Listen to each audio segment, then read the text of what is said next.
علامہ محمد اقبال مسلمانوں کو مسلم تہذیب کی پہلے سے مانی ہوئی باتوں کو دوبارہ سے پرکھنے کی، انہیں جاننے کی، انہیں نئے انداز سے قبول کرنے کی دعوت دیتے تھے۔ وہ ابلیس کو خواجہ اہل فراق کہنا ہو یعنی عاشقوں کا سردار، یا وہ ابلیس کو اپنی خودی کا پہلا محافظ کہنا ہو، یا وہ یہ آدم کو دعوت دیتے ہوں کہ طاقتور خود میں خدا دریافت کرتا ہے اور کمزور خدا میں خود کو دریافت کرتا ہے۔ ایسی تصور بہشت یا جنت پر بھی اقبال کی رائے بہت ہی منفرد تھی۔ ایک شعر تو آپ مجھ سے سنتے رہتے ہیں نا کہ جچتے نہیں بخشے ہوئے فردوس نظر میں۔ وہ جو جنت پہلے سے بنا رکھی ہے، وہ جو بخشی ہوئی ہے، وہ اقبال فرماتے ہیں مجھے قبول نہیں، جچتے نہیں، مجھے وہ کشش نہیں دیتی، بخشے ہوئے فردوس نظر میں، جنت میری پنہا ہے میرے خون جگر میں۔ آپ نے تو مجھے مٹی کے زمین پہ بھیج دیا تھا جہاں اتنا اندھیرا تھا، ہمارے بچے بیتاب تھے، میں نے چراغ بنایا۔ آپ نے مجھے مٹی میں بھیجا، میں نے مٹی سے پیالہ بنایا، پیاسے تھے میں نے پیاس بجھائی۔ تو ایسے اقبال کہتے ہیں کہ جو تصور جنت ہے پیام مشرق میں، نظم بہشت جو آج ہم پڑھنے والے ہیں، اقبال کہتے ہیں کہ وہ کافی جمود کا شکار ہے، فروزن ہے۔ وہاں خواہش کرتے ہی چیز مل جاتی ہے، فوری تکمیل ہے، تو اس سے تو اضطراب ختم ہو جائے گا۔ اور یہ اتنا جذبہ جو میں نے زمین پر اکٹھا کیا ہے، جو میں نے اپنی اندر ایک بے چینی پیدا کی، جس کی وجہ سے میں تو محشر والے دن بھی فارغ نہیں بیٹھنا چاہتا، اس کو لے کر کہاں جاؤں گا؟ یہ جو مجھے محنت کے بعد صلہ ملنے کی عادت ہے، وہ جو چھپ چھپ کے رینگ رینگ کے محبوب کو دیکھنے کی عادت ہے، ان ساری عادات، ان سارے جذبوں کو، ان احساسات کو، اس پاگل پن کو لے کر ہم کہاں جائیں گے؟ تبھی تو ہم آدم تھے۔ ہم آدم تھے ہی کیوں؟ کہ ہم میں لامتناہی جستجو تھی۔ ہم تو ان باتوں کی طرف بھی محنت کرتے رہتے ہیں جن پہ ہم جانتے ہوں ہمیں کبھی نصیب میں نہیں آتی، مگر ہم پانے کی لگن کم نہیں کرتے۔ ہم تو وہ جبرائیل علیہ السلام سے زمین پر پوچھتے ہیں کہ جبرائیل علیہ السلام ہم نے زمین کو آباد کیا ہے، حتیٰ کہ ہماری مائیں، ہماری بہنیں، ہمارے والد آئی سی یو میں جا رہے تھے اور اذانیں ہو رہی تھیں، اللہ اکبر اللہ اکبر، اور ہم نے فیصلہ کیا مذاق کا جواب دیں گے۔ تو ان سارے جذبوں کو جو ہم نے جیا تھا، وہ کہاں لے کے جائیں گے؟ تو اقبال بہشت کی طرف چاہتے ہیں۔ میں اس کا پہلا شعر بعد میں پڑھوں گا، دوسرے شعر سے اس کو شروع کر لیتے ہیں۔ پیام مشرق کی یہ خوبصورت نظم بہشت جنت، جس سے اقبال مسلمانوں کو بیزار کریں کہ وہ ادھر کی کائنات کو پہلے آباد کریں، اس زمین کو ایسی بہشت بنائیں کہ جو لوگ مسلمان ہیں ان کا اس غیب میں جو بہشت ہے اس پر اعتبار کرنا، اس کو قبول کرنا ان کے لیے آسان ہو جائے۔ مومن کون ہوتا ہے؟ جو غیب کو قابل قبول بنا دیتا ہے، جو غیب سے دوستی کروا دیتا ہے، جو غیب کو حاضر پر غالب کروا دیتا ہے اپنی شخصیت سے۔ تو علامہ محمد اقبال اس میں کہہ رہے ہیں کہ جنت میں جو یوسف ہے اس نے تو وہ قید خانہ دیکھا ہی نہیں، وہاں کے یوسف نے قید نہیں دیکھی۔ دنیا میں یوسف علیہ السلام نے ایک دفعہ کنواں کاٹا، ایک دفعہ بادشاہ کی جیل کاٹی، اور تب بھی رجوع اللہ کی طرف کیا، تب بھی کہا کہ اللہ تو ہی میرے لیے کافی ہے، تو ہی میرا مددگار ہے۔ جذبے ٹیسٹ ہوئے نا، دستک ہوئی سینوں کے اوپر، ہاں گھبرا تو نہیں گئے، چھوڑ تو نہیں جاؤ گے، یقین مجھ پہ ہی رکھو گے، غیر اللہ کو آواز تو نہیں دے دو گے۔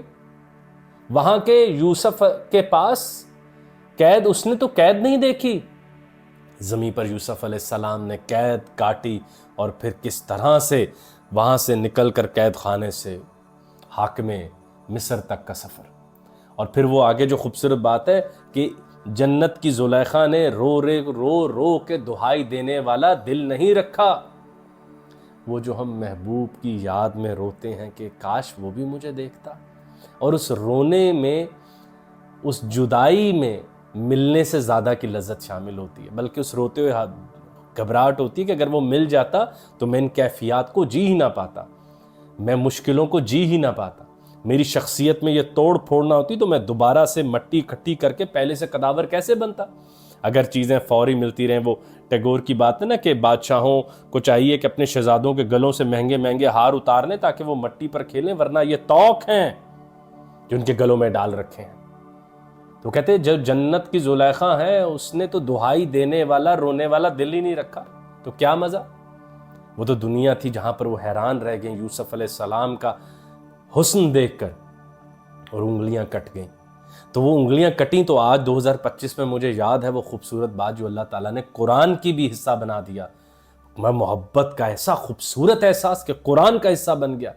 تو اگر انگلی نہ کٹی، اس نے کسی کو یاد کر کے روئے ہی نہ، محبوب کی خواہش ہوئی ساتھ ہی وہ حاضر ہو گیا، تو محبوب کیسا؟ اور وہ یہ کیسے پرکھے گا کہ تم میرے دیدار کے لیے کیا 3000 راتیں انتظار کر لو گے؟ کیا تم 12 سال میرے لیے میرے گاؤں آ کے وہ بھینسوں کے چرواہے بن جاؤ، وہ چرا لو گے؟ تو میری خواہشات یا میرے اندر جو جذبے ہیں ان کا ٹیسٹ کیسے، ان کا امتحان کہاں دیا جائے گا؟ میں نے محبوب کی خواہش کی، جنت میں محبوب حاضر ہو گیا۔ محبوب بھی کہے گا یار میں کیسے جانوں تم میرے محبوب ہو؟ محبوب تو وہ ہے نا کہ دیدہ باشد کے دیدے دوست، وہ جو ہزاروں لوگ ہوں لیکن اس کی آنکھ اس کو ڈھونڈے، ارے یہ وہ نہیں، یہ وہ نہیں، ارے یہ بہت خوبصورت ہے، میرا رانجھا ان کوئی اور، میرا دل کسی اور پر ہے، ہاں یہ بھی نہیں، یہ امیر ہے، ہاں وہ اتنا امیر ہے کہ وہ خواہشات نہیں رکھتا۔ وہ کہاں سے لائیں گے ہم؟ وہ جذبے ہم کہاں سے لائیں گے؟ تو ہم جنت کے اس جمود کو، جہاں ہر چیز محنت کے بغیر مل جائے گی، تو ہمارا ذوق نمو کیسے جائے گا؟ اے اللہ تعالیٰ دیکھیے ہم نے اس زمین کو، جو جنگل تھا، پانی بہہ رہے تھے، دیکھیں ہم نے باغ بنا دیا اس کو، ہم نے جنگل سے چمن کا سفر کروا دیا تیری اس زمین کو، جہاں پر آدم کے علاوہ کوئی دوسری آواز زندہ نہیں تھی۔ تو جچتے نہیں بخشے ہوئے فردوس نظر میں۔ پھر آگے علامہ محمد اقبال اسی نظم بہشت میں فرماتے ہیں کہ اس کا خلیل آگ کا حریف نہیں۔ جنت دنیا میں ہی ہوا کہ حضرت ابراہیم علیہ السلام کے لیے آگ جلائی گئی، اور اقبال نے کئی دفعہ کئی مختلف اشعار میں آگ ہے، اولاد ابراہیم ہے، نمرود ہے، کیا پھر کسی کا امتحان مقصود ہے؟ تو جب آگ حریف ہی نہیں تو یہ کیسے پرکھا جائے گا کہ یہ اللہ کے لیے آگ میں جا سکتے ہیں؟ یہ تو زمین پر ہوا۔ تو وہ کہتے ہیں کہ جنت کے خلیل کی آگ اس کی وہ مخالف ہی نہیں، تو بے خطر کیسے پتہ؟ کتنے عاشق ہو میرے، حکم تیرے کو میں پروسیس نہیں کرتا، حکم ڈائریکٹ جسم کی طرف آتا ہے، ذہن پروسیس کا بھی ٹائم نہیں میں دیتا، میں تیرے حکم کو اتنا سچا مانتا ہوں کہ عقل اس کو ٹروتھ کے پجن ہول میں بھی نہیں جانے دیتا۔ میں کہتا ہوں کہا کس نے ہے، بس شروع کرو، جسم جت پڑ، بے خطر کود پڑو آتش، میرا خالق بھی وہ تو آگ کا خالق کوئی اور ہے؟ تو جس نے مجھے حکم دیا چھلانگ کا، اس نے اس آگ کو بھی تو ایک حکم دیا ہوگا، اس آگ کے اوپر بھی تو کوئی حکم آیا ہوگا خداوند کریم کا کہ میرا ایک عاشق آ رہا ہے، میرا ایک دوست آ رہا ہے، ذرا اس آگ کا چمن جلا کے دکھا۔ اگر اے آگ میں تجھے کہتا ہوں تو چمن بن، بتاؤ کیسی بنو گی؟ اس نے کہا آپ اپنے محبوب کو بھیجیے، میں تیار ہوں۔ تو یہ سب تو زمین پر ہوا نا، یہ جذبہ یہاں پر ٹیسٹ ہوا، اس آگ کی گرمی کی خوف کے بغیر بے خطر کود پڑے آتش نمرود میں عشق کی وجہ سے۔ اور عشق ہوتا ہی کیا ہے؟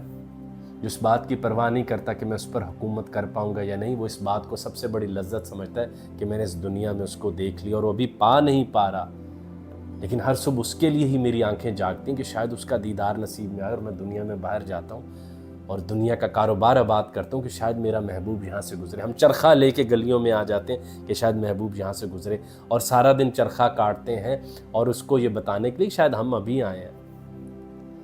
تو یہ سب تو دنیا میں ہے نا۔ اور آگے دیکھیں اقبال کے کہتے ہیں کہ اس کا کلیم چنگاری نہیں رکھتا۔ یہاں پہ حضرت موسیٰ علیہ السلام کا ذکر کہ جنہوں نے کبھی پہاڑ کے اوپر کبھی واپس نیچے، کبھی پہاڑ کے اوپر اور کبھی واپس، کہ میری مان لو، اور پھر اللہ کا حکم آئے تو اپنے محبوب کی طرف۔ تو وہ جو اوپر نیچے، وہ لوگوں کو بار بار سمجھانا کہ یہ جادو سے خوش مت ہو جانا، میں آ رہا ہوں، اپنا بھائی چھوڑ کر جا رہا ہوں تمہارے پاس، لیکن مجھے وہ بلا رہا ہے جو میرا بھی بادشاہ، میرے بھائی کا بھی بادشاہ، وہ تو دنیا میں تھا نا۔ تو یہ اقبال بتا رہے ہیں کہ جنت میں سب کچھ ہے، بہت خوبصورت ہے، لیکن انسان کی سب سے بڑی متاع تو یہ ہے نا کہ وہ نامکمل ہے، اور اس نامکمل کو مکمل کرنے کے لیے ہر صبح جاگتا ہے۔ اگر سارا کچھ ہمارے نصیب میں آ جائے، کیا ہم اپنے بستر چھوڑیں؟ تو انسان کی تخلیقی روح بیزار ہے، اقبال فرما رہے ہیں جنت سے۔ انسان کے اندر ایک تخلیق کی روح ہے جو اللہ آپ نے دی ہے، کہ ہاتھ ہے اللہ کا بندہ مومن کا ہاتھ، وہ جو آپ ہمیں آواز کن کہہ رہے ہیں کہ جاؤ اور مکمل کرو، میری تخلیقی روح بیزار ہے، میں وہاں کیا کروں گا؟ نہ آگ میں چھلانگ لگانے کا موقع، نہ زلیخا کی طرح اپنے محبوب کے لیے انگلیاں کاٹنے کا موقع، نہ آپ کے عشق میں کنویں میں رہنے کا موقع، نہ کسی مچھلی کے پیٹ میں وقت کاٹنے کا موقع۔ جب دیدار ہوگا ہم وہاں ہوں گے، جب بھوک لگے گی کھانا ہوگا۔ کیسے علی کرم اللہ وجہہ کی طرح ہم کہیں گے کہ آخری کھجور ہے، حسن حسین بھوک کاٹ لو گے نا، باہر آیا اس کو دے دو، اس کے لیے ضروری ہے۔ یہ ساری محبت ہم کیسے دکھائیں گے؟ تو بابا جان ہم کیوں کر رہے ہیں؟ انہوں نے کہا ہم محمد مصطفیٰ قائد و جہاں سرکار دو عالم صلی اللہ علیہ وآلہ وسلم کی پیاری سی بات کے لیے کر رہے ہیں۔ سفید گھوڑے پر آئے کچھ بھی مانگے دے دینا، یہ تو پھر بہت غریب ہے۔ یہ سارے جذبے ہم کہاں دکھائیں گے؟ اور اب ہمیں ان کی عادت ڈل گئی ہے نا، ہم نے اپنی زندگیوں کا سب سے باہوش حصہ ادھر گزارا ہے جہاں پہ ہمیں یہ عادت ہے کہ ہم نے اس کو کاٹنا ہے۔ پھر اقبال فرماتے ہیں کہ جنت کی کشتی کو کسی طوفان میں پھنسی ہی نہیں، اور ابھی ہم نے آخری کور کیا کہ صوفی تو وہ ہے جو طوفان مانگتا ہے، اے اللہ میری کشتیوں کو بھنور دے۔ اور جب طوفان آتا ہے تو کیسی حرکت ہے، کیونکہ اقبال کے ہاں انسانی زندگی حرکت ہے، انسان حرکت ہے، خودی حرکت ہے، جو ہر لمحے ایک نئے کسی سفر کے لیے روانہ ہوتی ہے، جو منزلوں کو ناپسند کرتی ہے۔ بہت اس نے دیکھے ہیں پست و بلند، سفر اس کو منزل سے بڑھ کر پسند۔ یار میرا سفر جاری رکھوانا، تو اس کی کشتی جیسی بھنور میں آتی ہے تو وہ آواز دیتا ہے اس کو باندھ دو، چپو تیار کر لو، ایک ہلچل مچتی ہے کہ اس بھنور کو بھی ہم کامیابی سے کاٹیں گے۔ ورنہ ان کشتیوں کا کیا فائدہ جو صحرا پہ کھڑی اور پانی مانوس کیا ہوا ہے اور تسلی ہے کہ بھائی اب کچھ نہیں ہوگا، وہ کیسے بڑے سیلر بنیں گے؟ اس کو بڑا ملاح کیسے مانا جائے گا جس نے کوئی بھنور ہی نہ دیکھا ہو، جس نے کوئی طوفان ہی نہ کاٹا؟ پھر آگے جا کے اقبال کہتے ہیں یہاں یقین کی گھات میں کوئی شک نہیں، زمین پر ایمان لانے کی لذت یہ ہے کہ ہمیں روز کوئی نہ کوئی شک ہمارے ایمان پر حملہ آور ہوتا ہے کہ اللہ سے پہلے کیا تھا، کیا ہم جانوروں کی طرح ڈاروینین تو نہیں ہو کے آئے، کیا کائنات قدیم تو نہیں، کیا اس کائنات کو بہتر کہا جا سکتا ہے جب بچے بیمار ہوں، وغیرہ وغیرہ۔ ہر لمحے ہمارے یقین کے اوپر شک حملہ آور ہوتا ہے اور اس حملے کو ہم شکار کرتے ہیں اور پھر اپنے اللہ کی طرف رجوع کرتے ہیں، گو کہ اپنی ٹانگوں میں بھی ایک زخم لگا ہوتا ہے اور زخم کو کہتے ہیں تو بھی نشانی اللہ ہے۔ تو جس ایمان کو ہم روز پیوریفائی کرواتے ہوں یقین سے، روز پیوریفائی کرتے ہوں شک کے خلاف ایک جنگ لڑ کے، وہ ایمان کتنا خوبصورت ہوگا۔ اے اللہ ہم چاہتے ہیں ہمارا یہ ایمان ٹیسٹ ہوتا رہے، ہم اپنے ایمان کو روز پینٹ کرتے رہیں، ہم اپنے ایمان کے چمن میں روز ایک بہار کا انتظار کرتے ہیں، ہم اپنے ایمان کے چمن میں روز ایک نیا پھول لگائیں، گو کہ جو شک کی خزاں ہے وہ بار بار آئے لیکن ہمارے پھول مرجھانے سے انکار کر دیں۔ اور کیسی ہے جنت کے وصل میں کوئی ہجر کا خوف ہی نہیں، سب کچھ حاضر ہے۔ یہاں پر مزہ آتا ہے نا کہ جو لوگ ملک سے دور گئے ہوتے ہیں اپنے گھروں سے، تو وہ پھر جب ایک ایک لمحے ایک ایک قدم چلتے ہیں اپنی ماؤں کو ملنے کے لیے تو وصل میں کتنا مزہ آ رہا ہوتا ہے۔ وہ ایک ایک قدم چلنا ان کے ملنے سے بہتر ہوتا ہے کہ جب وہ گھر کی آخری گلی مڑتے ہیں کہ میں 8 سالوں بعد آج ماں کو دیکھوں گا، اس وصل کی قیمت کیا ہوگی؟ تو پوری کائنات و ہجر کے اصول پر کھڑی ہے نا کہ ہم نیچے آئے اور ہم نے خداوند کریم کا ایک وصل مانگ رکھا ہے، اور اس کے غیب میں ہوتے ہوئے بھی یہاں ہم اس کی اس گھاس کو ہاتھ لگاتے، پھول کو، آسمان کو، پہاڑوں کو ہم خدا کی نشانیاں تلاش کرتے ہیں۔ تو جنت میں تو سب کچھ حاضر ہوگا تو ہجر کے مزے کیسے لیں گے؟ وہ پوری رات کا انتظار کسی کے لیے کھڑے ہو کے کرنے میں جو لذت ہے وہ وصل میں کہاں؟ کسی کے لیے ساری وہ جون کا ہے نا، اس کی امید ناز کا ہم سے ایمان تھا کہ آپ عمر گزار دیجئے، لے میں کھڑا ہوں، عمر گزار دی گئی، میں نے پوری عمر گزار دی، اور وہ جو لذت آئی نہ پانے میں، وہ جو لذت آئی ہارنے میں، وہ جو لذت آئی کہ اس نے بڑی دعا کی مگر میں جیت نہ پایا، اس کا کیا کریں گے؟ اقبال جی فرما رہے ہیں کہ زمین کی جو زندگی ہے یہ ہمیں یاد کروا رہی ہے وہ بڑی بات کہ تکلیف اٹھائے بغیر جو راحت مل جائے وہ سیلفش کر دیتی ہے، بقول احمد جاوید، تکلیف اٹھائے بغیر جو راحت مل جائے وہ ہمیں سیلفش کر دیتی ہے۔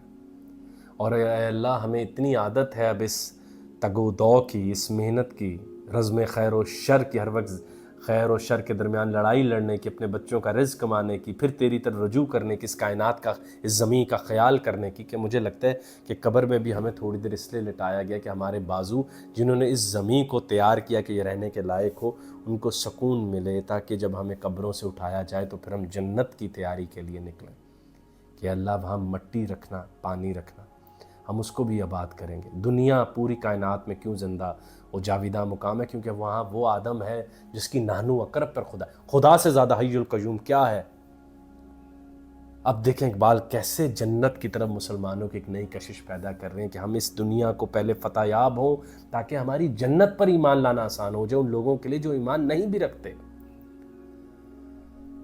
ہمارے یقین کی گھات میں کوئی شک بیٹھا ہوا ہے. یہاں ہر جنت میں تو ہر وقت وصل ہے، تو ہجر کے مزے کب لیں گے؟ میں کب اس سے ملتے ہوئے ڈرتا رہوں گا کہ یہ اگلی دفعہ نہ آیا تو میرا کیا ہوگا؟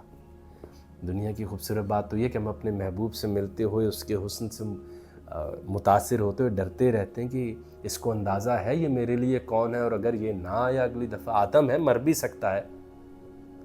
تو اسی تذبذب، اسی اضطراب کا نام تو زندگی، اسی اضطراب کو تو ہم خون جگر کہہ رہے ہیں. وہ قطرہ خون جگر جسے ہم سل کو دل بنائیں گے نا ابھی. پھر اقبال جس کے اوپر پھر لوگ کہتے ہیں کہ وہ عقل کے خلاف تھے. اب سنیں اقبال کا شعر فارسی میں جس کی تشریح میں آپ کے سامنے رکھ رہا ہوں کہ جنت میں اس عقل کے مزے کہاں جو ادھر ادھر بھٹکتی پھرتی ہے. کیا بات کر دی اقبال. وہ آدمی جو صبح کا بھولا ہو شام کو گھر لوٹے وہ زیادہ تجربہ رکھتا ہے ماسوائے اس آدمی کو جو سیدھا گھر سے مسجد جاتا ہو مسجد سے واپس جو کبھی بھٹکا ہی نہیں. وہ آدمی جو گم ہو گیا ہو جنگل کے اندر اس کو جنگل کے زیادہ رستے اور علم آ چکا ہوتا ہے نہ کہ جس نے ایک ہی رستہ دریافت کیا ہو. تو کتنی بڑی بات ہے کہ جنت میں اس عقل کے مزے کہاں جو چھوٹی چھوٹی باتوں پر پورا ایمان داؤ پر لگا دیتی ہے اور پھر دل اسے کہتا ہے سنبھلے رکھ، سنبھال کے رکھ. وہ اس دل کا کیا کریں گے ہم جنت میں جو مزے سب استعمال ہی نہیں ہوں گے.